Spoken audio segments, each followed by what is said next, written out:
Michael Carnet, vous avez été nommé vice-président monde des ventes de SkySQL récemment. Or, vous portez encore la chemise MySQL. Pouvez nous expliquer pourquoi? Quel est le rapport entre MySQL et SkySQL? C'est tout d'abord le 10e anniversaire de cette chemise, donc je pensais que c'était l'occasion de sortir parce que ça fait 10 ans que je viens au salon Linux de Paris en tant que MySQL et maintenant en tant que SkySQL. Et SkySQL est tout simplement, pour garder le terme open source, un fork de MySQL. On a forké la société. Quand? À quelle occasion? Il y a 1 an et demi, et à l'occasion du rachat de MySQL, d'abord par Sun et puis par Oracle. Oracle et MySQL étant des produits qui ont certaines concurrences, nous on a pensé, moi tout seul, on est 70 maintenant au sein du groupe SkySQL. On a pensé que Oracle, la société, n'était pas forcément la meilleure maison mère pour le produit MySQL. Donc, on est parti, on a créé la société SkySQL et Multiprogramme. Et on est 70 et on supporte désormais 300 clients dans le monde. Donc ça se passe très bien pour le moment. Donc MySQL est une coquille vide maintenant? Ça n'empêche pas qu'Oracle, ils ont quand même un bon compte banque. Donc ils ont embauché d'autres personnes, ils ont reformé d'autres personnes, mais on pourrait dire que 80% des tu peux éditer de toute façon. 80% des développeurs originaux du produit MySQL sont plus chez Oracle, ils sont chez Multiprogramme avec le fondateur de MySQL, Monty Vidnus. Donc ça fait coquille vide, non, mais quand même des bonnes connaissances sont à l'externe de la société Oracle. Donc là, aujourd'hui, votre nouvelle société SkySQL, vous commercialisez la même chose, une base de données open source? C'est le même produit. On offre des services, le support technique, les produits qui tournent autour de la base de données MySQL, qui viennent d'Oracle. La plupart de nos clients, ils ont toujours cette version-là, mais Monty et ses ingénieurs, ils ont créé un fork de MySQL qui s'appelle MariaDB, où il y a ces MySQL plus des fonctionnalités supplémentaires, et on supporte cette version aussi. Donc D'accord. Les deux. Mais ce n'est pas une nouvelle base de données à part entière? Non, du tout. C'est le même produit, c'est la même base de données MySQL. Alors j'ai cru comprendre qu'une des informations récentes, c'est que vous avez levé des fonds. Votre entreprise a levé des fonds pour poursuivre sa croissance qui est assez rapide, semble-t-il. La croissance jusqu'à là a été très rapide. Mais là, le but de ce tour de table est d'embaucher des développeurs, parce qu'un des aspects qui ne marche pas toujours bien dans le monde cloud est que les bases de données ça tourne dans le cloud, mais ne sont pas très, très, très adaptées au cloud. Optimisé, vous voulez dire? Optimisé, adapté, oui, effectivement. Effectivement, le tour de table est pour... on a déjà embauché des développeurs, les produits sont déjà en cours, c'est pour mieux faire marcher MySQL dans le cloud. Voilà. Et en côté de channel, je crois que SkySQL, vous distribuez vos produits principalement en direct. Est-ce qu'il y a des opportunités de business pour les VAR intégrateurs ou d'autres ISV? Bien sûr, bien sûr.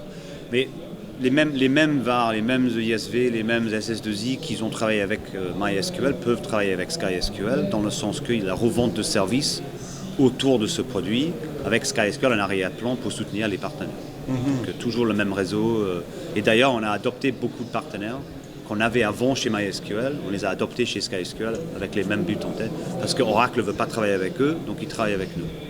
Donc on essaie de se positionner comme Red Hat est le centre de l'écosystème Linux, SkySQL se positionne comme le centre de l'écosystème MySQL. Donc les partenaires peuvent travailler avec nous de la même façon.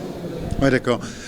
Aujourd'hui, est-ce qu'il y a des opportunités à saisir nouvelles pour des partenaires sur l'offre SkySQL dans l'année ou l'année à venir?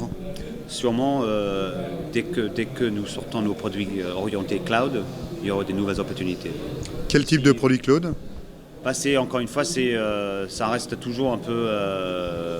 on ne communique pas encore toutes les fonctionnalités, mais en gros... mais une typologie, c'est du SaaS, du PaaS?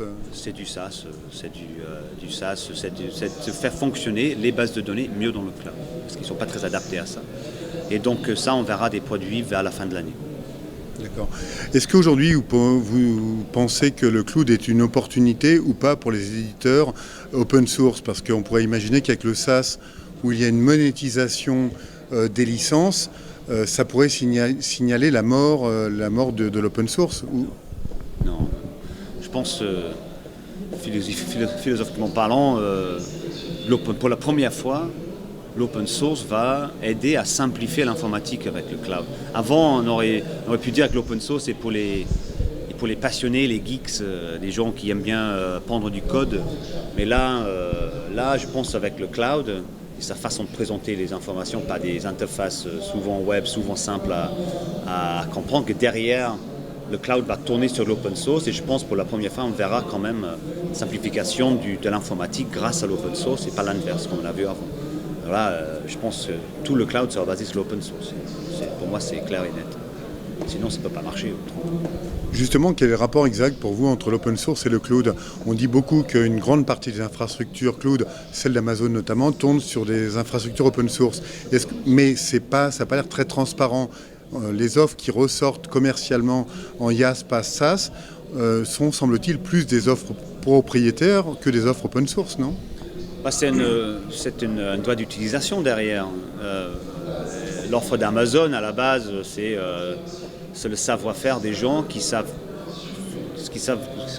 sachent tourner des logiciels à la base open source sur le matériel. Et si on pose la question aux gens d'Amazon, ils vont vous dire que le savoir-faire, c'est ce fonctionnement qui facture aux clients, mais ils facturent très peu cher.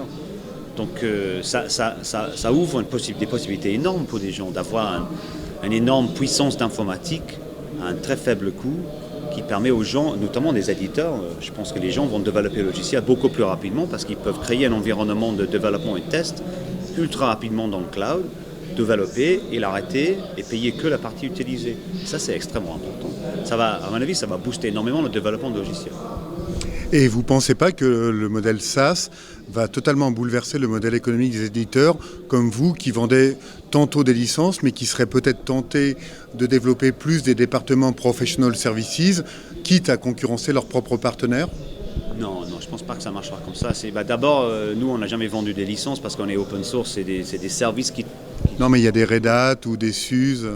Ouais, mais si on regarde un éditeur comme Oracle ou Microsoft, quelque part, ils adoptent le cloud, mais en même temps, il faut qu'ils freinent un tout petit peu parce qu'ils ont quand même des revenus tirés des licences. Donc, il ne faut pas que ça aille trop vite, sinon, il ne peut pas changer une ligne de revenus d'un modèle licence dans un modèle cloud parce qu'il y aura une baisse. Le levier, l'équilibre doit se retrouver doucement. Mais pour nous, on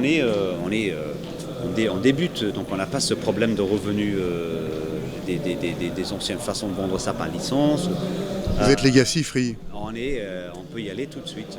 Donc après, de toute façon, dans ce qu'on fait, il n'y a pas de notion de licence, il n'y a que de notion de service et de support derrière, parce que notre expertise, c'est de faire fonctionner la base de données.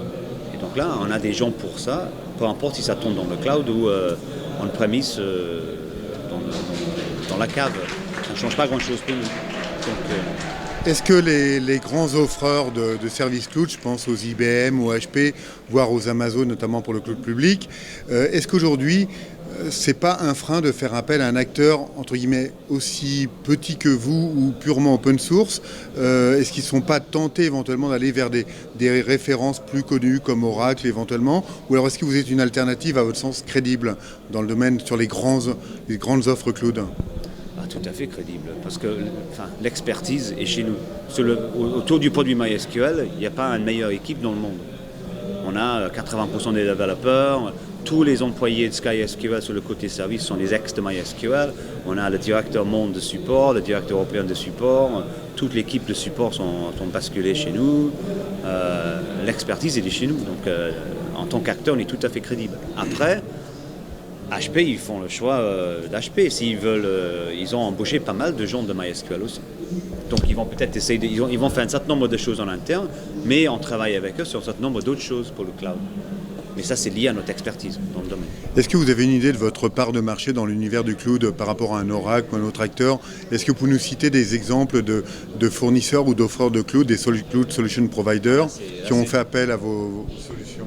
Là, c'est trop tôt parce qu'on n'a pas encore sorti les produits. Oui. Donc, non, là, je n'ai pas des chiffres. J'en aurai vers la fin de l'année. D'accord. Aujourd'hui, comment vous voyez la situation d'un leader mondial comme Oracle, qui reste apparemment un peu cantonné dans son univers, qui a du mal à faire adopter toutes ces solutions pour le cloud par d'autres grands offleurs, comme on a évoqué tout à l'heure?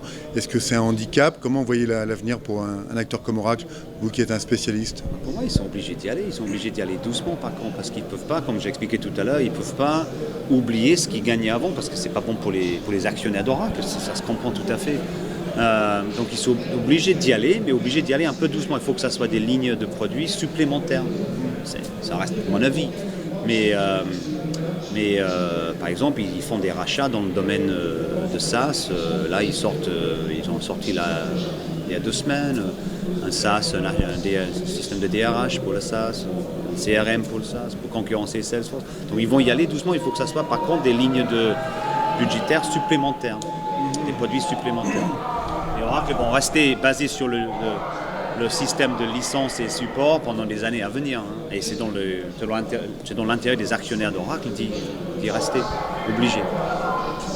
Et est-ce que vous pensez que le cloud est un peu l'avenir des bases de données, ou elles doivent rester on-premise pour des questions de sécurité, de confidentialité? Est-ce qu'aujourd'hui on aura demain des bases de données, du SGBD en mode SaaS ou autre? Ça c'est la question à 50 000 $. Bah, je crois que vous avez touché le bon point. Le problème actuel, c'est que les bases de données, ça tourne. On va chez Amazon, on peut avoir une base de données, c'est un MySQL en l'occurrence, ça tourne. Mais c'est dans un silo et c'est comme si c'est on-premise, sauf c'est sur l'infrastructure Amazon. Mais c'est assez limité, ça tourne, mais c'est pas très bien adapté aux besoins. Et un des plus gros problèmes, c'est le problème de sécurité. Donc SkySQL travaille actuellement à régler ces problèmes. Il n'y a pas de... Comment? Il n'y a pas de baguette magique, il faut régler tous les problèmes, un problème à la fois. Et donc en fait, on est en train de travailler là-dessus et c'est ça les produits qu'on va sortir à la fin de l'année. D'accord. Et par rapport à la mobilité, qui est une des autres grosses tendances, pour ne pas parler du big data non plus, mais la mobilité, aujourd'hui, plein de gens disent effectivement l'important c'est de pouvoir accéder à toutes les bases de données via le fameux BYOD, Bring Your Own Device. C'est quoi votre position là-dessus? Le résultat final doit être, c'est un partenaire qui me l'a dit, c'est un nouage d'applications qui parle à un nouage de données. Et le nouage d'applications, ça peut être sur tout type de device, ordinateur, iPad et autres. Et le nouage de données, c'est les bases de données multiples, parce que MySQL, on est des experts MySQL, mais MySQL n'est pas la solution à tout. Il y a des données non structurées qui peuvent stocker dans une NoSQL. Donc en fait, c'est un nouage de données dans le sens que c'est plusieurs bases qui travaillent ensemble, qui se répliquent entre eux et entre clouds, qui parlent à une masse de devices. Et c'est ça, l'avenir doit être ça. Il faut que ça soit ça. Justement, est-ce qu'aujourd'hui, des acteurs comme SkySQL et ses concurrents sont prêts à affronter le fameux Big Data, qui est en fait le traitement des données non structurées, qui semble cher à tous les grands leaders que sont les EMC et compagnie? Est-ce que vous êtes prêts à... On tacle déjà ce marché avec des produits... Comment? En fait, il y a des produits supplémentaires qui tournent avec MySQL, ce qu'on appelle des moteurs de stockage de MySQL, qui s'appellent, il y en a 2 que je peux citer avec lesquels on travaille chez SkySQL, qui sont InfiniDB et InfoBright. Et c'est du stockage de données en colonnes. Et c'est comme Vertica ou un peu comme, j'allais dire Teradata, c'est pas tout à fait un bon exemple, mais Vertica c'est un très bon exemple.